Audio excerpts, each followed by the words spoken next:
You're watching Kelly G Productions. You're watching Connect Tour.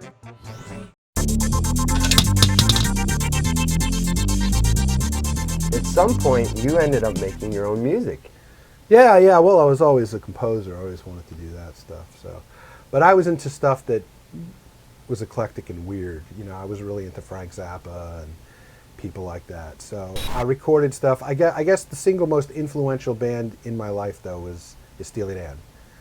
Just because they were like, for me, I was really into jazz when I was young, so they were like an amazing. They crossed me over from jazz to popular music, because I was such a jazz freak. Like I just didn't care about anything else. A lot of my early recordings were just me trying to sound like Donald Fagen, basically. You know, and my friend John, you know, he was right there with me. I mean, he loved all the same stuff I did, so he, you know, we worked really hard to try to get our own version of that sound. But John's a real artist. Like he's a real composer. He's motivated to write music every day of his life. I can't say that's true for me at all. I haven't written a song in 20 years more, you know, and I don't feel compelled to do it anymore. So for me, that's when I realized I'm much more into production than being a writer. Okay. I like somebody else to come up with a song. But you were straight up like, when I was young, I remember hearing an album called Go House Yourself. Yes. And you were straight up the front man. I was, man. You were rapping. You were a white guy rapping before it was cool. Yeah, and it wasn't cool either. That's the best part. No, it was that was like at a time when like Maurice's Acid had come out, and that was like 1988, 87. No, I love it. To this day, I love it. I do. Yeah. Well, we were we were going for that Maurice's Acid thing. We had the siren in the background and all that kind of stuff, which was, we took like every cliche. Yeah. House music. We were into it. So, you know, and yeah, we did it basically on a dare. Somebody said, I said, oh, come on, I could do this in a weekend, you know, so like something came on the radio. They were like, you cannot. I'm like, I was so annoyed. So we basically just got stoned out of our minds and went into the studio on a Saturday. I wrote a rap while I was recording all the other parts. And I just went in there and freaking knocked it. There are people today that can't compete with what you wrote. I did not come close to doing this myself. There were two total geniuses there with me. Okay. You know, John was with me, which of course he's amazing. And then there's a guy named Chris Patty. You know, Chris and I have an on-again, off-again relationship, but the guy's a total genius. I mean, he could do anything in the recording studio. And he is one of the most gifted musicians you will ever meet in your life. I mean, truly gifted. Like, he plays everything equally well. You can't decide what he's a better virtuoso at. Go House Yourself. Yeah. You guys were going to try and do it, or did you do a music video? Oh yeah, man! Distinctly remember. Oh, we did do a music video. Yes, that you were talking about. We shot at it the time, ourselves, trying to get it on MTV. Yeah, that didn't work out. We shot it ourselves. We did have it edited at an amazingly high-end video complex. Again, it was a connection of Chris's, and Chris actually did the editing, I think, of the video. Yeah, man, and it everywhere but here it was really successful. Like in Puerto Rico, we were like number 3. In Italy, we were number 1. We had a number 1 video of me doing a rap in Italy. How bizarre is that? We were big in the Orient. We were big like many major countries. This is amazing. The record did like number 1 in a bunch of different countries. Okay, so I was going to ask that you charted all over the place. Yeah, we actually charted in America too. I don't remember where, but it wasn't too bad. It was top 100, I think. Wow. Well, you know what? To this day, you can go to YouTube and you can find Go House Yourself. You won't find the video that we did or anything like that. But what's really weird is that all these generations of people later, every once in a while, some DJ comes across the record and goes, listen to this piece of genius from the late 80s. I'm serious. There was this DJ that came on. He's like, this is one of the greatest house records I've ever heard. No one knows who this guy is. And they put it on and they're playing it. And he has a, you know, sometimes when they're playing a record, because it's vinyl, they'll just shoot the record going around because they don't know what else to shoot.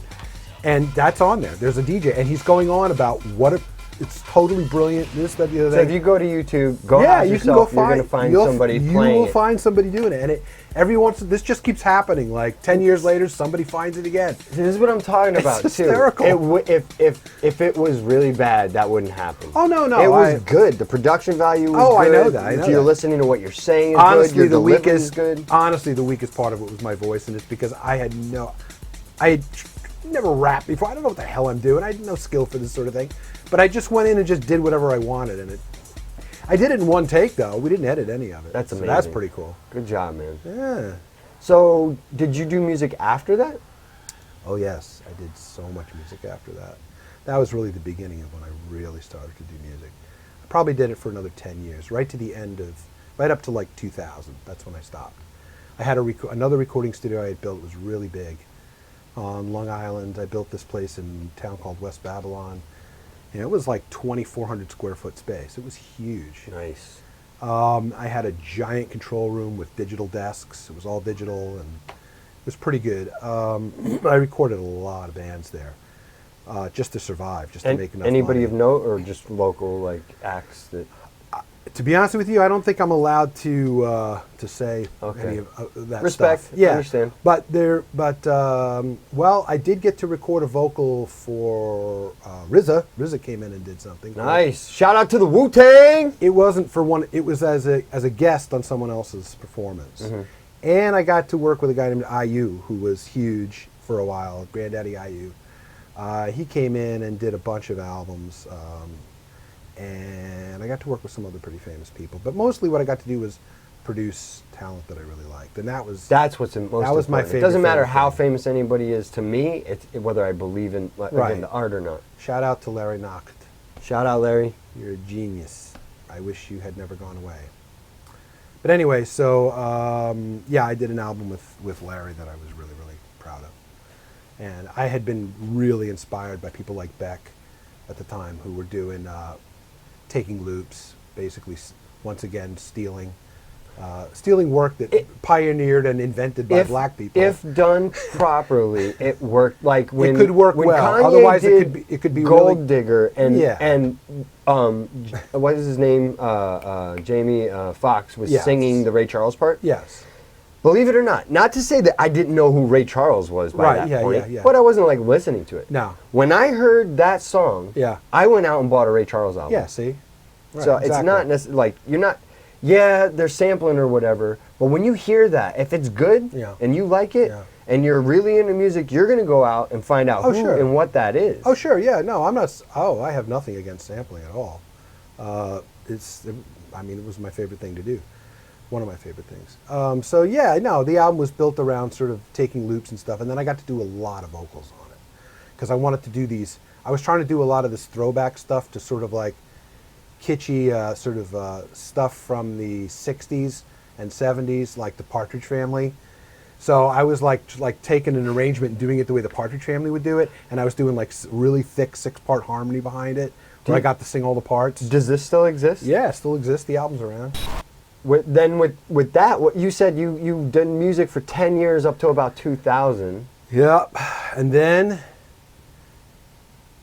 a mishap in financing caused the dissolution of the recording studio, and it was taken away.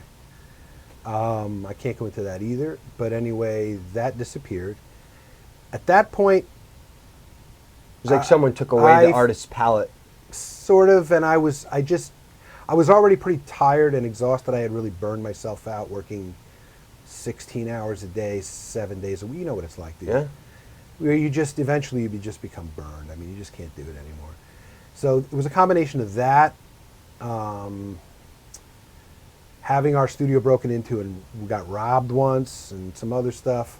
You know what it's like, man. I It's a tough totally life. know what it's like. Especially where our studio was built, the neighborhood. I went to sleep to gunfire at night, and it was tough, man. I had a shotgun in bed with me, kind of stuff like that.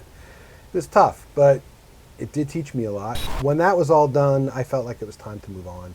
My other huge passion was computers, and always had been, and I just decided to go ahead and get certified. I went to school for a summer and got some kind of a certification which helped me get a job in the computer industry, That's where I have been ever since. Then I got a job through a friend to work for Rolling Stone magazine. Ooh. I went there. I went to Manhattan.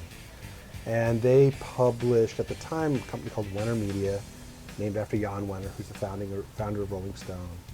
They produced Men's Journal, Us Weekly, and Rolling Stone magazines. And I worked there for 15 years. I helped build the computer infrastructure back end. I built their what's called virtual environment. I built that. Wow. Got to do that stuff. And then they sold out. They sold everything off To a massive media company who owns pretty much every magazine in the world right now. He's bought them all up. American Media International, AMI. wow.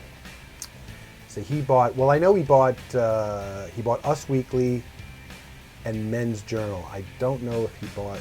I don't think he bought Rolling Stone. Rolling Stone was purchased by somebody else. Apparently, it's doing very well again, which is great. Happy to hear that. I always liked their original format.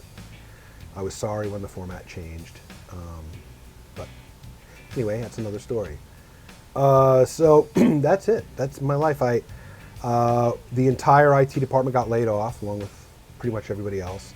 They gave me an unbelievably great severance package, which I'm still very grateful for, and it allowed me to live for 6 months, with no problems. And then I took some extra time off, and eventually I got a job, and now I'm back doing computer stuff again. I'm very happy, and believe it or not, it's an extremely creative job, and it uses all the parts of myself that I like, and That's what's important. so it's very satisfying work. Because I can't imagine you not having some sort of creative outlet. Right. I mean, I like- definitely need to. Yeah, totally. If someone were to take away all my ability to create video Right. production, I don't know what I would do. Yeah. It's like, what is an artist without his paints, and his Yeah. brush? And Right. that's when I decided I'm going to do all this myself, or at least set myself up where no matter whether somebody says I can or not. Either way, you've got your tools. Exactly. Yeah, I hear you. So there's no chance of you hopping on a record someday in the future, or No.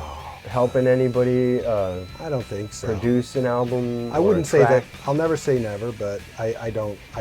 You're not. I don't have seeking any it out. plans for it. No, I'm really not. No. But it was a whole other time in my life. I don't regret it for a second. None of it. But Well, I'm glad you did it, because Thank you gave me many hours of awesome listening. great, man. I'm glad to hear that. Super entertaining, Yeah. Well, there's tons of stuff out there. and you're super talented. Thanks. And I'm not just saying that because you're my own. No, I know. I believe you. I really like your work. Thanks. It's very nice of you. And now I Likewise. challenge you to a game of Connect Forces.